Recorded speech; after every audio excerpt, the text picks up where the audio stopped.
नमस्कार दोस्तों। आज एक स्टैटिक्स के बहुत ही इम्पॉर्टेंट टॉपिक पे बात कर लेते हैं, जो कि स्टैटिकल टेस्ट जो मेजर करते हैं उसमें बहुत इंपॉर्टेंट रोल प्ले करता है हाइपोथेसिस टेस्टिंग। तो इसके बारे में एक ओवरव्यू लेते हैं कि हाइपोथेसिस टेस्टिंग क्या है, इसके टाइप्स कितने हैं, ये किस लिए यूज होता है और इसको कैसे यूज करते हैं। तो बेसिकली हाइपोथेसिस जो नाम से आपको डायरेक्ट पता चल रहा है कि हाँ, किसी भी चीज़ को पहले से परिकल्पना करना, किसी भी चीज़ को बिना कैलकुलेट किए किसी चीज़ का रिजल्ट देना, उसी को बोलते हैं हाइपोथेसिस। तो इसीलिए इसको आल्सो कॉल्ड सिग्निफिकेंस टेस्टिंग बोलते हैं, और इसको एजुकेटेड गेस भी कहते हैं। मतलब जो कोई गेस किया जाए लेकिन वो एजुकेटेड हो, ऐसे नहीं कि आप कोई भी गेस कर दिए कुछ भी, इसका कोई मतलब नहीं है। तो एक एजुकेटेड जो गेस होता है उसको बोलते हैं हाइपोथेसिस। तो हाइपोथेसिस की हम टेस्टिंग करते हैं किस लिए, कि वो हमारी हाइपोथेसिस सही है कि नहीं सही है। तो ये पैरामीटर्स के एविडेंस जो हमारे टेस्ट होता है, कोई भी स्टैटिकल टेस्ट कर रहे हैं, तो उसमें जो पैरामीटर्स होती है पॉपुलेशन या फिर सैंपल जो भी हमारे पास प्रोवाइड है, हम उसको देख के एक हाइपोथेसिस निकालते हैं कि हाँ, इसका रिजल्ट क्या हो सकता है। तो इसी को टेक्निक्स, ये जेट टेस्ट टेक्निक से यूज़ करते हैं, जेट टेस्ट, टी टेस्ट, जिससे भी होता है उससे भी हम हाइपोथेसिस टेस्टिंग का हाइपोथेसिस देख के फिर अपना टेस्ट करते हैं। तो इसके जो प्रोसीजर हैं वो मेन 4 प्रोसीजर में हम हाइपोथेसिस टेस्टिंग करते हैं। तो उसका जो फर्स्ट स्टेप है कि हम पहले null hypothesis and alternate hypothesis define करते हैं। ये दोनों पार्ट हैं ये हाइपोथेसिस के, इसको अभी डिस्कस कर लेते हैं। सेकंड पार्ट होता है टेस्ट स्टैटिक्स। जो हमारे पास डेटा है हम उसको टेस्ट करते हैं कि उसका रिजल्ट क्या आ रहा है, Z test, T test, ANOVA जो भी निकाल रहे हैं।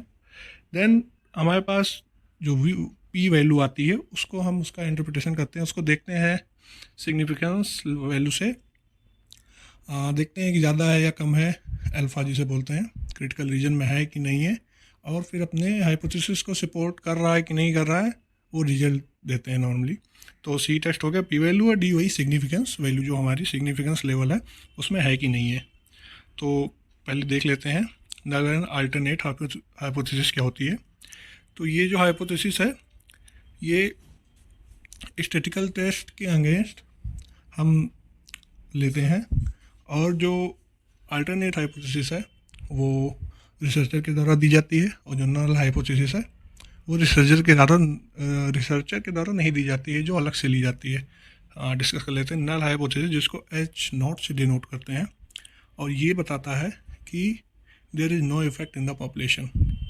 मतलब पॉपुलेशन के जो वेरिएबल हैं उन दोनों में कोई सिमिलरिटी नहीं है, दोनों एक दूसरे से कोई मतलब नहीं रखते हैं। और जो अल्टरनेट हाइपोथेसिस है उसको HA या H1 से डिनोट करते हैं, और ये बताता है कि हाँ, पॉपुलेशन में इफेक्ट है। इफेक्ट मतलब अगर 2 वेरिएबल हैं या जितने वेरिएबल हैं तो एक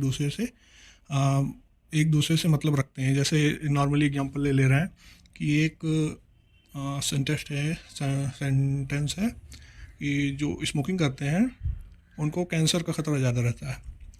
तो हमारी प्रीवियस नॉलेज पे हमको, अगर हम रिसर्चर हैं, मैं एक रिसर्चर हूँ, तो मुझे तो प्रीवियस नॉलेज, हो बाकी जितना ऐड देखते हैं या फिर आप किसी को सामने से भी देखे होंगे, खुद की भी नॉलेज होगी, तो हाँ, स्मोकिंग डेंजरस है, इससे कैंसर का खतरा बहुत होता है। तो हमने अल्टरनेटिव हाइपोथेसिस कर दिया कि हाँ, इन दोनों में रिलेशन, ये दोनों सही हैं। अल्टरनेटिव हाइपोथेसिस हमारी ये होगी। और जो नल हाइपोथेसिस होगी वो जस्ट अल्टरनेटिव हाइपोथेसिस की अपोजिट हो जाती है। नल हाइपोथेसिस हो जाएगी कि नहीं, स्मोकिंग और कैंसर से कोई लेना देना नहीं है। तो बस यही दो नल हाइपोथेसिस और अल्टरनेट हाइपोथेसिस होता है। और इसको हम क्यों करते हैं? अल्टरनेट हाइपोथेसिस जो हमने हाइपोथेसिस किया है उसको करते हैं, और उसको साबित करने के लिए हम उसका उल्टा को, मतलब उसका जो नेगेटिव पार्ट है उसको लेके उसे चेक करते हैं। हमने दिया कि भाई इसका आंसर ये है, हम अपना आंसर चेक करने लगेंगे, तो हो सकता है हम अपना आंसर निकालने के लिए इधर उधर कोशिश करके आंसर ले भी आएँ, लेकिन जब हम अपने आके अपोजिट का आंसर चेक करेंगे तो अगर अपोजिट वाला सही आ रहा है तो मतलब हमने जो लिया वो गलत था, और अगर अपोजिट गलत आ रहा है मतलब जो हमने लिया था वो सही है। तो इसी को देखते हैं। इसमें भी सिग्निफिकेंस लेवल भी होता है, 5%, 1%, तो उसको हम बाद में भी अच्छे से डिस्कस करेंगे। तो ये जो पी वैल्यू है, पी वैल्यू जो होती है प्रोबेबिलिटी वैल्यू होती है, जो हम कैलकुलेट करके निकालते हैं। जो अल्फ़ा होता है हमें सिग्निफिकेंस लेवल रहता है। सिग्निफिकेंस लेवल आपको हर क्वेश्चन में अलग अलग पूछेगा कि हाँ 5% होना चाहिए, 5% मतलब 0.05, 1% मतलब 0.01। तो क्रिटिकल रीजन में ये सिग्निफिकेंस लेवल देखा जाता है। तो पी वैल्यू जो है हमारी प्रोबेबिलिटी वैल्यू, अगर अल्फ़ा से स्मॉलर है या इक्वल है तो हम नल हाइपोथेसिस को रिजेक्ट कर देते हैं और अल्टरनेट हाइपोथेसिस को सपोर्ट करते हैं, एक्सेप्ट कर लेते हैं। और वही पी वैल्यू अगर अल्फ़ा से बड़ी हो गई तो हम नल हाइपोथेसिस को रिजेक्ट करने में फेल हो जाते हैं, रिजेक्ट नहीं करते हैं, और अल्टरनेट हाइपोथेसिस को तब सपोर्ट ही नहीं कर सकते, क्योंकि हमारी भाई तो नल हाइपोथेसिस जो हम रिजेक्ट कर रहे हैं तो उसमें फेल हो गए, नहीं रिजेक्ट कर रहे हैं। लेकिन आपको ये ध्यान देना है कि अगर आपको ये नहीं बोलना है कि नल हाइपोथेसिस रिजेक्ट नहीं कर पा रहे हैं, मतलब ये नहीं बोलना है कि एक्सेप्ट द नल हाइपोथेसिस, आपको बोलना है not to reject null hypothesis या fail to reject null hypothesis. आपको कभी एक्सेप्ट या प्रूव का यूज नल हाइपोथेसिस के साथ नहीं करना, ये बिल्कुल गलत होता है। तो इस पर हमेशा ध्यान रखिएगा।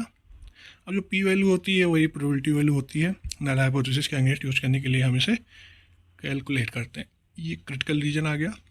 क्रिटिकल रीजन जो है हमारा जो एनपीसी होता है, नॉर्मल प्रोबेबिलिटी कर्व, उसमें एक क्रिटिकल रीजन होता है जिसमें हमारी पी वैल्यू जो हमारा सिग्निफिकेंस होता है उसके बाद की जो वैल्यू होती है वो पी वैल्यू हम उसमें चेक करते हैं। तो क्रिटिकल रीजन जो होता है वही एक पॉइंट होता है, उसको क्रिटिकल रीजन बोलते हैं।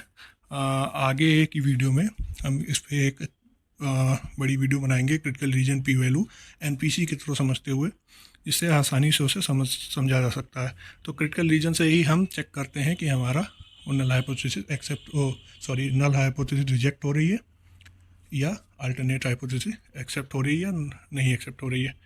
तो इसी के बारे में आगे अच्छे से बात करेंगे।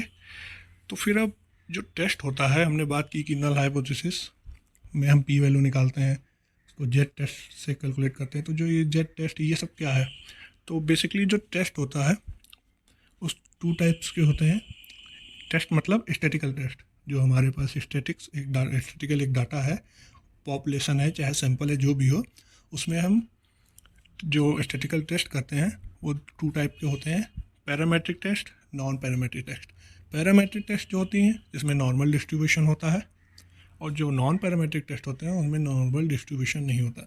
ये एक मेन रीज़न होता है, और भी आगे में इसके डिफरेंस के बारे में बात कर लेंगे। तो जो पैरामेट्रिक के टेस्ट होते हैं उसके नॉर्मली कुछ टाइप यहाँ दे रखे हैं, T test, Z test, F test. T test, F और जेड टेस्ट ये दोनों सब एक ही के लिए है। टी टेस्ट स्मॉल सैंपल, जिसमें स्मॉल सैंपल में अंडर 30 सैंपल के लिए टी टेस्ट यूज करते हैं, और अबव 30 के लिए जेड टेस्ट यूज करते हैं। इन दोनों में थोड़ी सिमिलरिटी होती है, कुछ डिफरेंस होते हैं कि हाँ हमें किस चीज़ का वो डिवीजन, स्टैंडर्ड डिवीजन मालूम होना चाहिए, सैंपल का मालूम है कि पॉपुलेशन का मालूम है। तो इसको आगे से अच्छे से डिस्कस करेंगे।